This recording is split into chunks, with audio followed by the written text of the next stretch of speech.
Okay, time for Gremlins. Let's briefly go over the concept of Gremlins before we get to the game. It starts with a small fuzzball named Gizmo. The rules are simple. Don't expose him to bright light because it hurts him. Don't get him wet because it will allow him to spawn and multiply more of him that are more aggressive and sneaky. And finally, do not feed him after midnight. If he or any spawn of his feed after this time, they will manifest and transform into these guys. And yeah, that's quite the transformation. We went from cute little fuzzball to sneaky reptile asshole. Well, of course these rules are broken, excluding Rule 1 for Gizmo, and the terror begins once again in Gremlins 2, the new batch for the NES. I'm not doing a review on the first Gremlins because honestly I never played it, nor do I think it exists for the NES, but I could be wrong, and honestly, who gives a shit? Okay, so, on we go, Gremlins for the NES. The game starts off with little Gizmo locked in a cage. Billy, Gizmo's owner/friend, frees him, gives him a thumbs up, and leaves you to fend for yourself. What a fucking dick. Anyways, the game starts Gizmo in this giant building filled with all sorts of shit. Traps, enemies, you name it, it's there. It seems my primary weapon for this stage is tomatoes. Okay, well, that seems random, but okay, well, I suck at this. Well, that's okay, because I'm really not here to beat the game or anything. I'm just here to show you the game. What the fuck is this? Giant tomatoes? So I'm throwing tomatoes at giant tomatoes. Wow. Okay. What is this? Attack of the Killer Tomatoes? I mean, what the fuck is going to happen next? Is George Clooney going to come out and save the day or something? Oh wait, never mind. He wasn't in that movie. He was in Return of the Killer Tomatoes. My bad. Oh well. That's okay because George is making lots of money and the joke is on me. Anyways, fallen enemies will drop those little orb looking things or whatever, and you take those and use them as currency so you can buy various things such as upgrades and one-ups. The way to get to that place is through this door over here. It'll take you to Mr. Wing's shop. He'll ask you what item you would like. Apparently you can only answer with yes or no. And like I said, here are the items, balloon, whatever that does, and health and a 1-up. You can also get this pogo stick power up that'll make you invulnerable and be able to help you stomp your enemies easily. Bouncing on top of enemies' heads, yeah, that does sound familiar, but I just can't quite figure it out.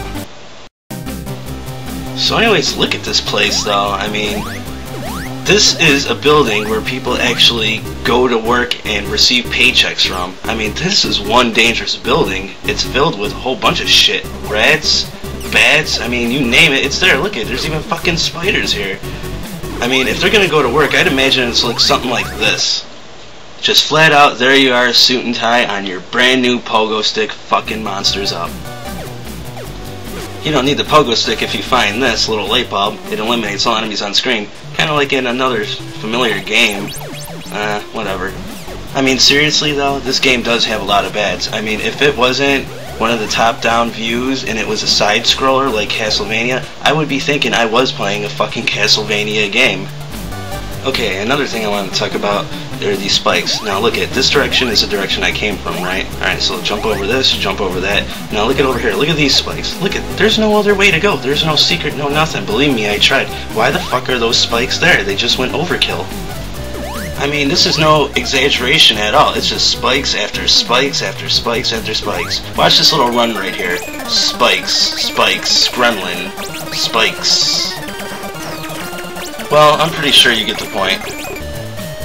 Okay, now here I'm going to show you what happens when you die. Alright, here we go. Spin around and poof. You're done. Now look at here. Same exact thing in Legend of Zelda. Spin around, poof.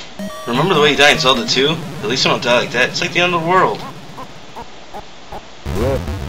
Yeah, okay. And check out the short password. That's pretty neat. I know a certain nerd that would appreciate that.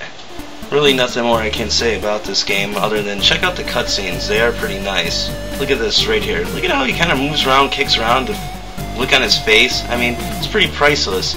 And to tell you the truth, on a freaking 8-bit game, cutscenes like this are like, wow, you know? They're actually something. Look at the way he moves. It's pretty cool, I guess, you know?